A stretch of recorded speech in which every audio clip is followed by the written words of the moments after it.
장래가 촉망되는 어느 배우가 있었습니다.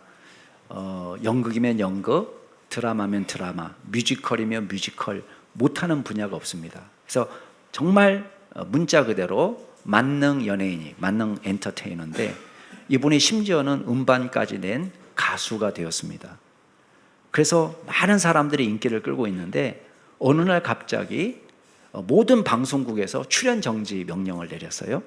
그리고 공연계, 연극계에서 완벽하게 퇴출을 당했습니다. 왜 이런 일이 벌어졌느냐? 이분이 이제 음주운전한 것이 발각이 된 거예요. 근데 이걸 매스컴에서 이제 조사하다 보니까 벌써 입원 걸리기 전에 2번의 전과 경험이 있었고, 그 다음에 입원 조사를 받고 있는 그 얼마 전에도 이미 똑같은 일로 조사를 받고 있는 상황이었어요. 근데 이번에 걸리니까 밝혀진 것만 4번이 된 겁니다. 그래서 이분이 연극계에서 드라마, 방송국에서 다 하차하게 된 것입니다.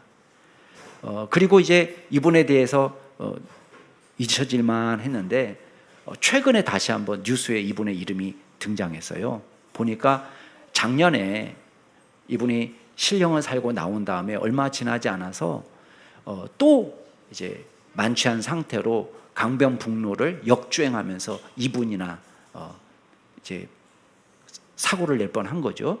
그것 때문에 또 다시 조사를 받게 됐는데 재판부에다가 다시는 안 하겠습니다, 탄원서를 써서 낸 거예요. 그래서 다시는 안 하고 열심히 제가 살아보겠습니다, 이렇게 냈는데 또 재판을 6일 앞두고 이제 무면허 운전을 하신 거죠. 그러니까 사람들이 다 말하기를, 야, 사람 쉽게 변하지 않아, 이렇게 얘기를 하는 거예요. 야, 그 사람 쉽게 변하지 않는다, 믿을 수 없다, 이렇게 말을 하는 거예요. 자, 또 한 분의 예를 제가 한번 들어보겠습니다. 이분은 우리보다 한 130년 앞서 산 분인데요. 이분은 평양에서 깡패로 이름난 사람이에요. 특별히 우리는 박치기 하면 누구를 생각합니까? 김일을 박치기 하면 생각나잖아요. 우리 김일이 생각나시는 분은 다 연식이 오래되신 분들이에요. 김일이 누구야? 이렇게 해야지 이제 젊은 사람들인데, 김일이 박치기 왕인데 이 사람은 평양의 박치기 왕으로 유명한 사람이에요. 그리고 사람을 패고 때리고 정말 이름 날리는 사람인데, 이 사람이 그 당시에 평양에서 전도하는 선교사들을 그렇게 미워하는 거예요.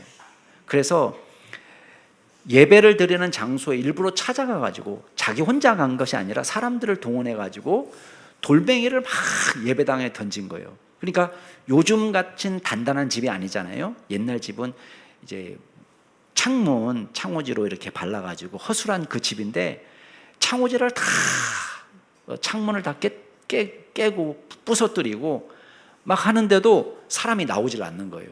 그러니까 더 약이 올라서 막 하다가 아무 반응이 없으니까 그냥 가자, 제풀에 꺾여가지고 철수를 했는데, 마침 장날에 선교사를 만난 거예요. 이 선교사가 열심히 복음을 전하니까 이 사람이 돌을 들러가지고 그냥 확 던졌는데 선교사님 여기 턱을 맞아요. 턱이 깨지면서 피가 출출출출 나게 된 거예요. 다른 사람들이 다 볼 때 이 사람은 변화될 수 없는 사람, 진짜 나쁜 사람, 악질 중에 악질. 근데 이 사람이 변화된 거예요. 예수를 믿게 되고, 도저히 믿을 수 없는 사람 같았는데 예수를 믿게 될 뿐만 아니라 선교사를 도와서 전도하는 조사가 됐어요. 요새는 이제 조사라는 말을 안 쓰지만은 요즘으로 하면은 전도사님에 해당되는 말이에요. 조사. 선교사를 도와서 전도, 복음 전도의 일을 하고, 또 매서인이라고 있었습니다. 매서인이라는 건 뭐냐면 쪽복음이나 또 경건서적을 들고 다니면서 사람들한테 이 책을 파는 거예요. 팔아서 예수 믿으라고 전도하는 그 매서인의 역할을 합니다. 그리고 나중에 이 사람이 신학 공부해서 목사까지 됐습니다. 이 사람의 변화되는 모습을 보고 선교사가 너무 감동을 받아가지고 자기 본국에다가 편지를 쓰면서 이 사람에 대해서 이렇게 기록하고 있습니다. 이 사람은 그리스도인의 산 본복입니다. 그리고 그 사람은 나에게 많은 것을 가르쳐 주고 있습니다. 그 사람을 보면 때때로 그로부터 암묵적인 꾸지람을 듣는 것 같습니다. 그런 보고를 할 정도로. 그러니까 선교사가 이 사람의 삶을 보고 감동할 정도의 믿음의 사람이 된 것입니다. 이 사람이 누구냐? 제주도 최초의 선교사 이기풍 목사입니다. 이기풍 목사. 그러니까 우리가 볼 때는 보세요. 도저히 사람은 변하지 않아. 쉽게 바뀌지 않아. 이렇게 말하지만 복음의 역사, 기독교 역사 속에서는 도저히 변하지 않을 것 같은 사람이 변화되는 기적이 많이 기록되어 있습니다. 여러분, 사생아까지 낳은 방탕하게 살던 아우구스티누스가 기독교 역사상 가장 위대한 신학자 가운데 꼽으라면 꼭 들어가는 인물이 되었어요. 얼마나 기적입니까? 또 아프리카를 누비면서 노예로 팔아넘길 흑인들을 사면서 돌아다녔던 사람이 나중에는 노예제를 폐지하는 목사가 된 존 뉴턴이라는 사람도 있습니다. 변하지 않을 것 같은 사람. 또 거짓말하고 사기치고 집안의 말썽꾸러기였던 사람이 고아를 돕는 고아의 아버지라고 불린 변화된 사람, 조지 뮬러 같은 사람도 있습니다.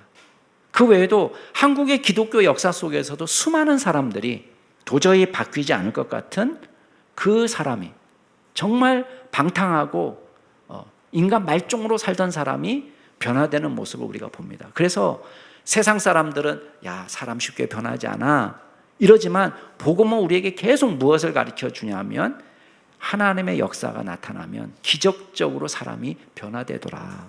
그걸 보여주는 거예요. 지난주에 우리가 뭘 봤습니까? 율법을 보았거든요. 그 율법이 우리에게 가르치는 건 뭐예요? 너는 죄인이야. 너는 나쁜 사람이야.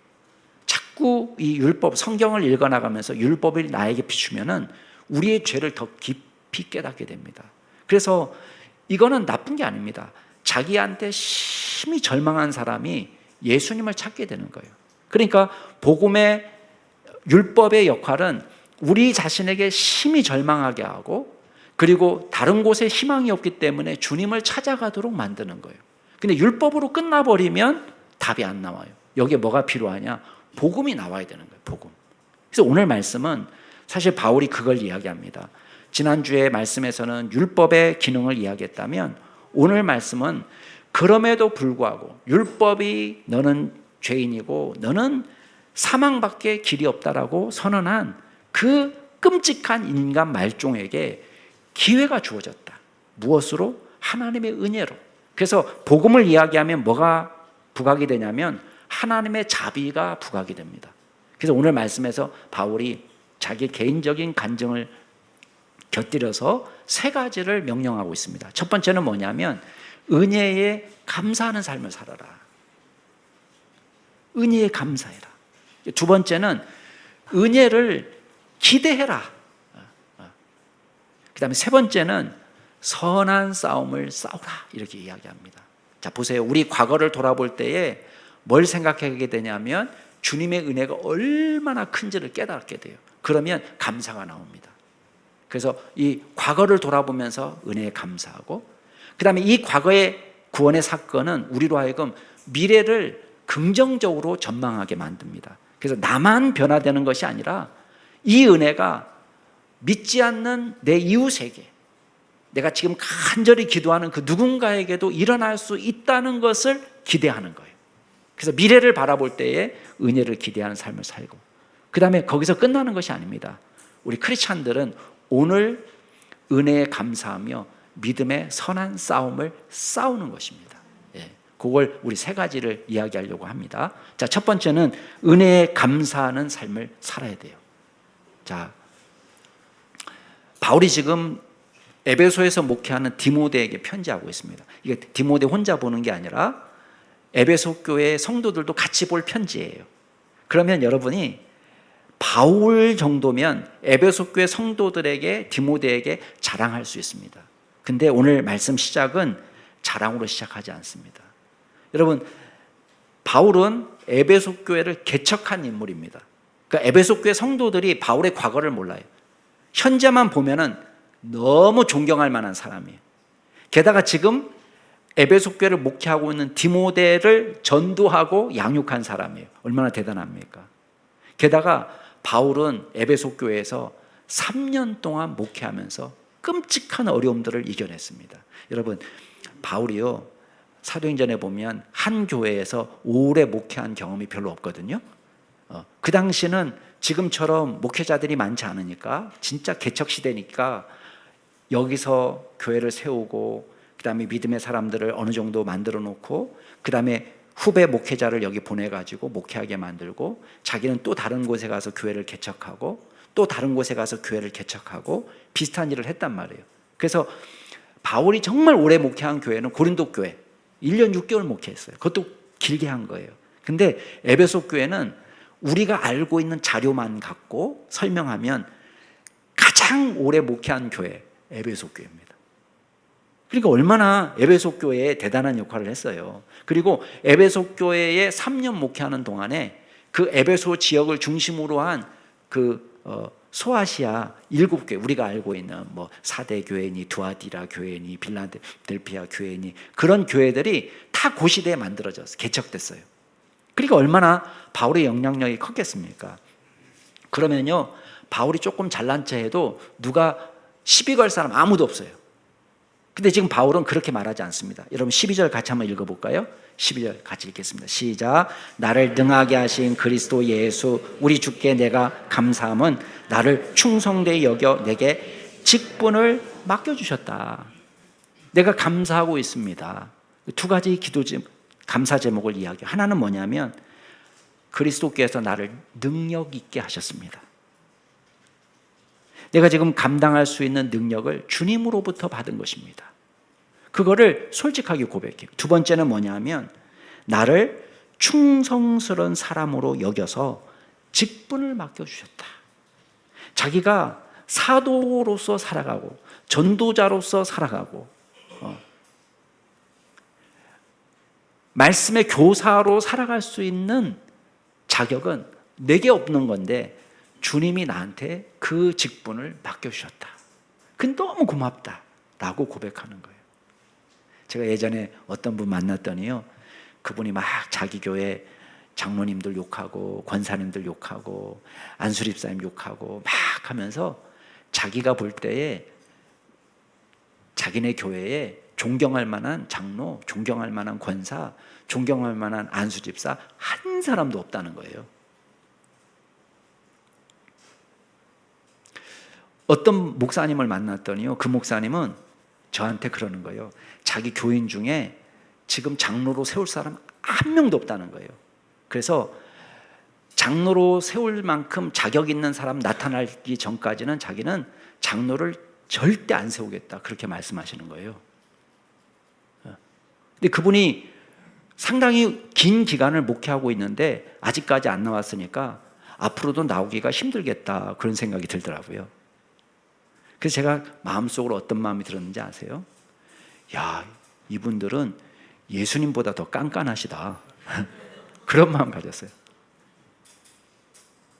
여러분, 예수님이 눈에 보시기에 바울이 자격이 없어 보였을 거 아니에요. 근데 바울은 그걸 감사하는 거예요. 자기를 충성스럽게 생각해주고 간주해서 아예 직분을 맡겨주셨다는 거예요.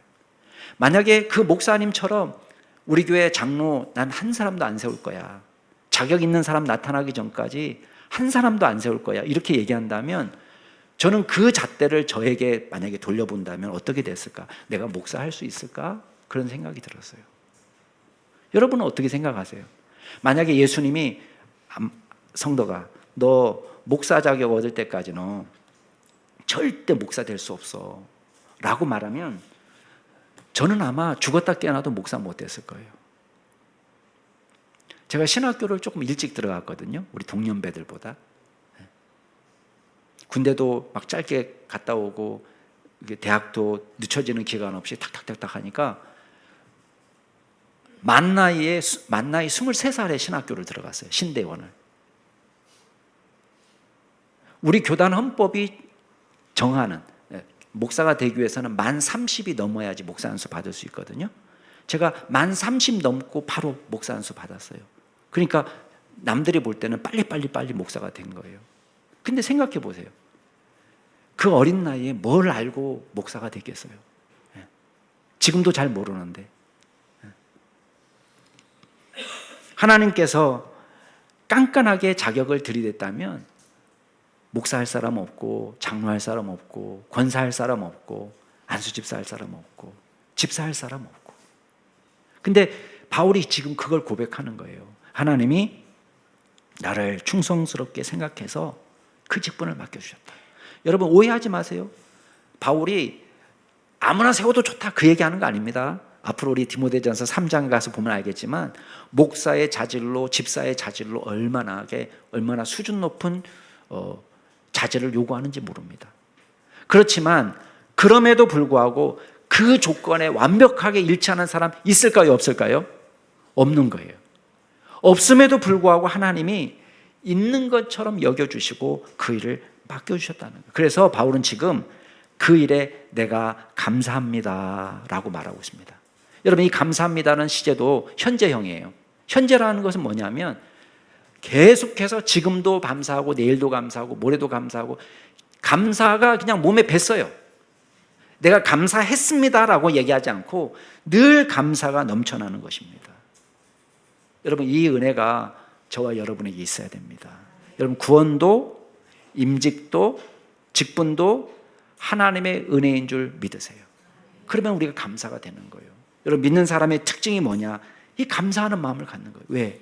내가 지금 나가 된 것은 하나님의 은혜다. 바울이 감사하는 이유는 초점이 내가 얼마나 수고했느냐에 있지 않습니다. 하나님이 나를 얼마나 은혜를 베풀어 주셔서 지금의 자리에 있게 되었는가. 그래서 고린도 교회 편지하면서도 그런 고백을 하는 거예요. 내가 지금의 내가 된 것은 온전히 하나님의 은혜로 된 것이니. 그러니까 다른 사람들이 볼 때 그래도 바울 선생님께서는 다른 사람보다 훨씬 더 교회도 많이 개척하시고 전도도 많이 하시고 하신 일이 많습니다. 이렇게 이야기하니까 바울이 그 말 할 거를 알고 이렇게 말해요. 내가 다른 모든 사도보다도 수고를 더 많이 했다면, 가정이에요. 내가 다른 모든 사도보다 더 수고를 많이 한 것처럼 보인다면 이것도 내가 한 것이 아니고 나와 함께 하신 하나님의 은혜로라. 이게 바울의 고백입니다. 여러분 이게 바울의 쇼가 아닙니다. 솔직하게 그런 고백을 하는 것입니다. 자, 그러면서 13절에 자기의 과거를 고백해요. 13절 같이 한번 읽어볼까요? 시작. 내가 전에는 비방자요 박해자요 폭행자였으나 도리어 국류를 입은 것은 내가 믿지 아니할 때에 알지 못하고 행하였습니다. 이제 고백하는 거예요. 내가 예수 믿기 전에 어떤 사람이었는지 여러분 아시잖아요. 나는 그리스도를 비방하던 사람이고 예수 믿는 사람을 박해하던 사람이고 심지어는 물리적인 폭력을 행사해서 예수 믿는 사람을 심지어 죽이기까지 했습니다. 우리 다른 사도행전의 고백을 보면은 바울이 간증할 때 그렇게 얘기한단 말이에요. 자기는 사람을 죽이기까지 했다. 아마도 스데반이 순교할 때 열심히 적극 가담했고 그 외에도 적극적으로 예수 믿는 사람을 색출하고 죽이는 일에 앞장섰을 거예요. 여러분 만약에 그 일을 할 때 하나님께서 은혜를 베풀지 않고 바울을 즉사하게 만들었다면 어떻게 됐을까요? 근데 하나님께서는 은혜를 베풀어 주신 거예요. 그래서 13절 말씀에 보면 오히려 긍휼을 입었다. 내가 믿지 않을 때 알지 못하고 그 일을 범할 때 하나님께서는 나에게 긍휼을 베풀어 주셨다. 여러분 이 편지를 받고 있는 에베소 교회 성도들 중에 바울처럼 나쁜 사람이 있었을까요? 아마 잘 모르고 안 믿었다가 믿게 된 사람은 있었을지 모르지만 정말 적극적으로 바울처럼 사람을 죽이기까지 한 사람은 에베소 교회에 없었을지 모릅니다. 내가 진짜 나쁜 놈이다. 근데 바울에게 뭐가 있었다는 거예요. 14절에 한번 고백이 나옵니다. 14절 같이 읽겠습니다. 시작. 우리 주의 은혜가 그리스도 예수 안에 있는 믿음과 사랑과 함께 넘치도록 풍성하였다. 여러분 도저히 바뀌지 않을 것 같은 그 바울이 바뀌었다는 거예요. 뭐 때문에? 주의 은혜로. 주의 은혜로. 그래서 어떤 사람이 되느냐? 그리스도 예수 안에 있는 믿음의 사람. 사랑의 사람이 되었어요. 믿음과 사랑이 넘치는 사람이 되었습니다. 원래 믿음이 있었던 사람이 아닌데 믿음을 확실히 갖게 되었고, 이 사람이 어떤 사람이 변해됐습니까? 죽이고 때리고 비방하고 교만하던 이 사람이 온유하고 겸손하고 사랑이 넘치고 품을 수 있는 믿음의 사람, 사랑의 사람이 된 것입니다. 온유한 사람이 된 것입니다. 여러분, 저와 여러분도 이 하나님의 은혜가 차고 늘 하나님의 은혜를 기억하는 믿음의 종이 될 수 있기를 바랍니다. 여러분, 이 사람의 신앙이 깊다는 게 뭔지 아세요? 신앙이 깊다는 것은 내가 행한 일에 집중하는 사람이 아니에요. 이 신앙 없는 사람은 뭐에 집중하냐면 내가 한 일에 집중해요. 근데 신앙이 있는 사람은 나의 일에 집중하는 것이 아니라 하나님이 내게 행하신 일에 집중합니다. 내가 두 가지 중에 하나예요. 복음을 알지 못하는 사람은 둘 중에 하나예요. 하나는 교만하든지 하나는 절망하든지. 교만한 사람은 뭐예요? 교만한 사람은 자기가 의로운 줄 알아요. 그러니까 조금 잘한 게 있으면요, 내가 잘나서 내 실력으로, 내가 똑똑해서, 내가 부지런해서 이렇게 생각해요. 그러니까 교만할 수밖에 없어요. 근데 또 반대로는 이게 동전의 양면과 같은 건데, 안 되는 일이 벌어졌을 때 한없이 절망하는 사람이 있어요. 내가 한 일에 지목하기 때문에 그래요. 근데 믿음의 사람은 누구의 일에 지목하느냐? 하나님이 나에게 행하신 일에 주목하는 사람, 믿음의 사람이에요. 하나님이 나 같은 사람도 살려주시고, 나 같은 사람도 구원하시고, 나 같은 사람에게 능력을 주시고, 나 같은 사람에게 직분을 주시고, 나 같은 사람을 예배자로 삼아주시고, 나 같은 사람이 복음을 알게 하시고, 나 같은 사람이 사랑하게 하시고, 나 같은 사람이 평화의 도구로 쓰임받을 수 있다. 이것을 감사하는 것입니다. 여러분, 이 은혜가 하나님의 은혜에 늘 감사하는 믿음의 종들이 될 수 있기를 주의 이름으로 축복합니다. 두 번째는 하나님의 은혜를 기대하자는 것입니다. 여러분, 바울이 장황하게 자기 과거를 이야기한 이유가 있습니다. 이거는요, 다른 게 아니에요.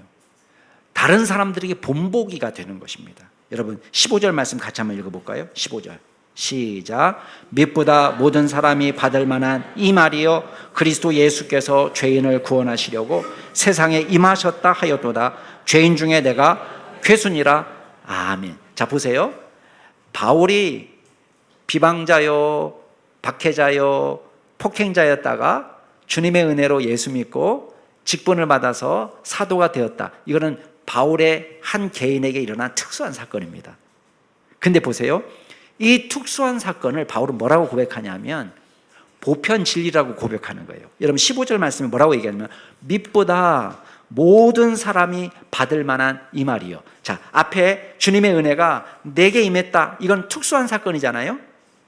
근데 이 특수한 사건이 나한테만 해당되는 것이 아니고 모든 사람이 받을 만한 말씀이다. 이 말씀은 보편 진리다 라고 이야기하는 거예요. 그러면서 뭐라고 얘기합니까? 15절 중반에 보니까 그리스도 예수께서 죄인을 구하시려고 세상에 임하셨습니다. 이게 진리라는 거예요. 예수님이 바울 한 사람만 구원하시기 위해서 이 땅에 오신 것이 아니라 모든 사람은, 모든 죄인을 구원하시려고 세상에 임하셨습니다. 이 말을 고백하는 거예요. 이게 매우 중요한 말씀입니다. 여러분, 하나님의 소원, 예수님의 소원이 뭐냐? 한 사람이라도 더 구원하고 싶은 것이 예수님의 소원이에요. 하나님의 소원입니다. 어떤 사람은 자꾸 의심하는 분들이 있어요. 여러분 가운데 아마 속으로 이렇게 생각하는 분이 계실지 모릅니다. 내가 보니까 안 목사는 천국 갈 것 같아. 안 목사는 그래도 조금 열심히 있으니까 천국 갈 것 같은데 나는 천국 갈 수 있을까? 의심하는 사람이 있을 수 있습니다. 여러분 중에 혹시 그런 분 안 계셔요? 네. 또 거꾸로 생각하시는 분 아니에요? 안 목사는 천국 못 가고 나는 천국 갈 수 있다. 네, 그런 분도 생길 수 있겠죠. 근데 여러분, 이걸 기억하셔야 돼요. 이게 초기화된 거, 무엇을 초기화되면 남는 게 뭐냐면 예수님이 우리를 구원하시고 싶어 하시는 것은 초기값이에요. 예수님이 우리를 어떻게든 구원하고 싶으신 거예요. 그게 초기값이에요. 그러니까 저와 여러분이 좀 모자라도 보세요. 하나님은 얼마나 사랑이 많으시냐면 소돔과 고모라가 망해가잖아요. 근데 소돔과 고모라가 망해갈 때도요, 한 사람이라도 더 구원하기를 원하시는 거예요. 그게 하나님의 마음인 거예요. 여러분, 노아 홍수가 자, 오늘 잘 기억해, 내일 홍수 온다 이렇게 말씀하지 않아요. 노아에게 살릴 수 있는 방법은 많잖아요. 홍수에서 살아남을 수 있는 방법은 많아요. 근데 일부러 방주를 짓게 하는 거예요. 방주를 짓는 기간이 정확하게 성경에 나와 있지 않지만 어떤 사람은 100년이다, 120년이다, 80년이다 다 다양하게 계산하지만 제가 계산하기로 아무리 안 잡아도 80년 이상은 잡아야 돼요. 그러면 80년 동안 기회를 주신 거예요. 그동안에 뭐 했겠어요, 노아가? 베드로후서 보면은 의를 전파했다라고 돼 있어요. 노아가 전도한 거예요. 전도가 한 사람이 안 돼서 그렇지 열심히 전파했어요. 너 뭐 하냐? 너 산에서 왜 무슨 일을 하고 있냐? 방주 짓고 있어. 왜? 비로 하나님 심판하신대. 미쳤군. 여러분, 이거를 많은 사람들이 80년 동안 보는 거예요. 아마 노아가 방주 짓는 그 장면이 세상에 이런 일이 나왔을 거예요. 그리고 거기 관광지가 됐을 겁니다. 별 미친놈 다 있다고. 온 세상 사람들이 다 와서 한 번씩 구경하는 거예요. 별 미친놈 다 있네. 왜 그런 일을 하나님 버리셨어요? 복음을 듣게 하시는 거예요. 복음을 들어서 가급적이면 한 사람이라도 더 구하기를 기뻐하시는 것입니다. 여러분, 요한복음 3장 17절에 뭐라고 되어 있습니까? 하나님이 그 아들을 세상에 보내신 것은 세상을 심판하려 하심이 아니요 그로 말미암아 세상이 구원을 받게 하려 하심이라. 이게 하나님의 소원이라는 거예요. 요한복음 12장에서도 예수님이 직접 말씀하세요. 내가 이 땅에 온 것은 심판하기 위해서가 아니라 세상을 구하기 위해서 왔다. 여러분, 이게 기본값입니다. 제가 안식주간 끝나서 제가 9월 셋째 주에 설교할 때 제가 말씀드리겠지만 디모데전서 2장 4절도 한번 찾아보세요. 지금 예고편 9월 20일 설교 예고편입니다. 디모데전서 2장 4절 한번 보세요. 같이 읽어보겠습니다. 시작. 하나님은 모든 사람이 구원을 받으며 진리를 아는 데 이르기를 원하시느니라. 하나님의 소원이 나왔잖아요. 하나님의 소원은 뭐냐? 한 사람이라도 구원을 받고 다 진리를 깨달았으면. 그래서 예수님이 여러분, 우리가 볼 때 얼마나 고생스럽게 오셨어요. 여러분이 예수님의 인생을 한번 보세요. 이 땅에 오셔서, 여러분, 이 말씀을 하기 너무 죄송스럽지만 그냥 팩트이기 때문에 얘기하는 거예요. 말 그대로, 문자 그대로 예수님 개고생하신 거죠. 정말 이 땅에 오셔서 그렇게 멸시천대를 받을 수가 없고 나무에 십자가에 달려 돌아가시면서 피를 쏟으시고 땀을 쏟으시고 모든 것을 주셔서 희생하시고 처참하게 조롱받고 끔찍한 형틀에서 사형을 받고 돌아가셨습니다. 그럼 그거 왜 하셨겠어요? 그럼 바울이 이렇게 말합니다. 그가 오셔서 우리를 위하여 저주를 받은 바 되사, 저주를 받은 바 되사. 무엇을 위해서? 율법의 저주에서 우리를 속량하시기 위해서, 우리를 저주값을 예수님이 대신 치르시고 우리가 받을 저주를 대신 받으시고 우리를 그 저주에서 끄집어내기 위해서 이 땅에 오셨다는 거예요. 그러면 여러분 보세요. 그 생고생을 예수님이 하시면서 무엇을 원하시겠습니까? 한 사람이라도 더 구원받기를 원하시겠죠. 여러분, 저는 예수님에게 감히 비교할 수 없지만 우리가 그렇잖아요. 제가 열심히 설교 준비할 때에 어떤 마음이겠어요? 한 사람이라도 더 들었으면 좋겠다. 그게 마음 아니에요? 여러분, 여러분이 주부가 밥을 하실 때 어떤 마음이에요? 우리 식구들이 맛있게 먹어주기를 기대할 거 아니에요? 그러니까 예수님이 십자가에 달려 돌아가시면서 제발 구원받지 말았으면 하면서 십자가에 달려 돌아가시겠어요? 아니에요. 예수님의 십자가는 그 끔찍한 형벌을 당하시면서 예수님의 소원은 뭐냐면 제발 한 사람이라도 더 구원받았으면. 그게 주님의 마음이에요. 그래서 이 엄청난 복음의 1번 제 으뜸 수혜자가 누구냐? 자기라고 얘기한 거예요. 최대 수혜자다. 그래서 바울은요, 자기 자신을 이야기할 때, 보세요. 아까 15절 우리가 읽을 때 뭘 봤습니까? 그리스도 예수께서 죄인을 구원하시려고 세상에 임하셨도다. 이 말을 한 다음에 바로 이어지는 말이 뭐냐면 죄인 중에 내가 괴수다. 그렇게 말했어요. 너무 뜬금없지 않아요? 아니, 이거하고 내가 죄인 중에 괴수다 하고 무슨 상관이에요? 언뜻 보면 뜬금없어요. 근데 이렇게 말한 이유가 있어요. 그 이유는 뭐냐면 이 엄청난 복음의 진리, 주님께서 이 땅에 오셔서 죄인을 구원하시려고 이 땅에 임하셨다는 이 엄청난 복음의 최대의 수혜자가 접니다. 제가 죄인 중에 괴수입니다. 저는 자격 없는 사람인데 제가 구원받았습니다. 이렇게 얘기하는 거예요.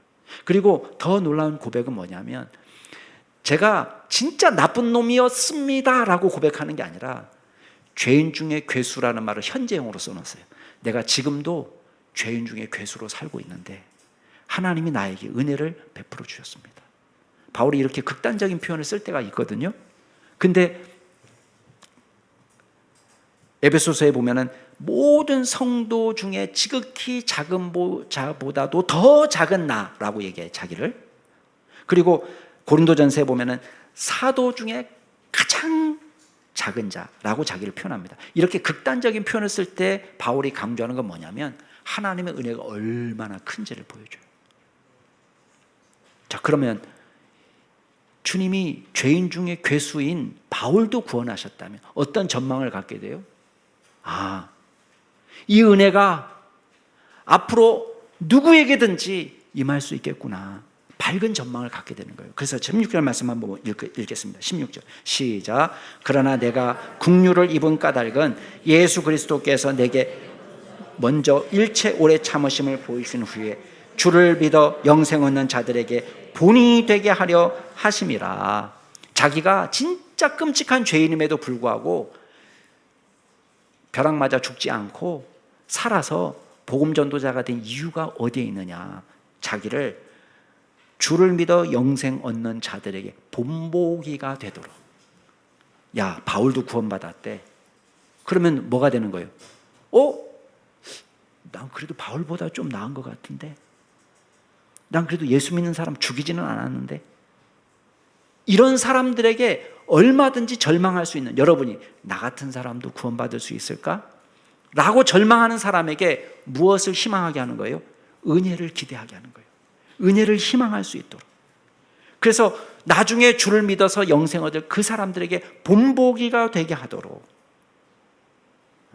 그 고백을 하는 것입니다. 여러분, 그래서 우리는요 항상 복음에 대한 전망이 밝을 수밖에 없습니다. 교회 없어질 것 같죠? 교회 없애겠다고 나선 사람들 많이 있었거든요. 교회 앞으로 없어질 거라고 고백한 사람도 많았고, 예수님을 믿는 사람을 아예 싹을 없애버리겠다 말한 사람도 많았습니다. 근데요, 복음은 없어지지 않았습니다. 어떤 사람은 에이 목사님, 고린도 교회도 없어지고 에베소 교회도 없어지고 다 없어졌는데 무슨 말씀이세요? 천만의 말씀. 고린도 교회가 흩어진 것뿐입니다. 박해를 받은 때 예루살렘 교회가 흩어졌을 뿐입니다. 흩어져서 어디까지 왔느냐? 여기까지 온 거예요. 남양주 충신교회까지 온 거예요. 어떤 분들은 막 그렇게 기도하는 분 봤어요. 이 교회가 개척됐으니까 주님 오실 때까지 영원하게 하옵소서 막 이러는데, 남양주 충신교회라는 이름이 영원하지 않아도 괜찮아요. 뭐만 영원하면 되냐?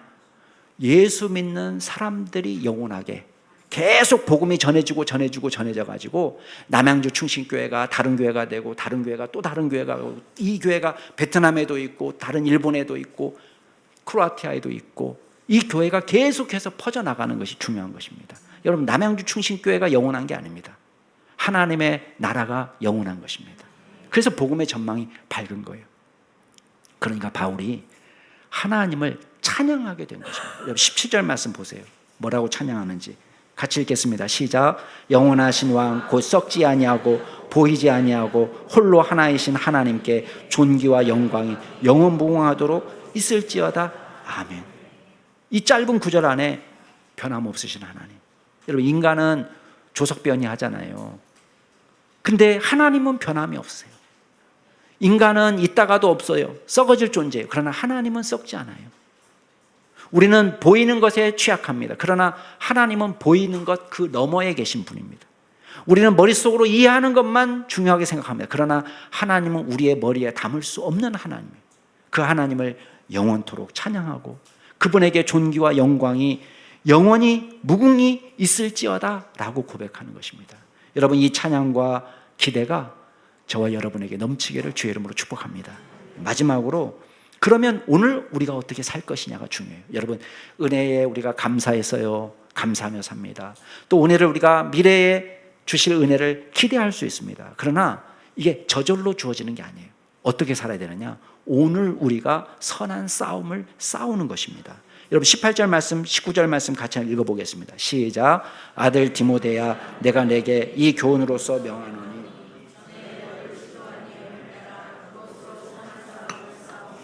믿음과 착한 양심을 가지라. 어떤 이들은 이 양심을 버렸고 그 믿음에 관하여는 파선하였느니라. 아멘.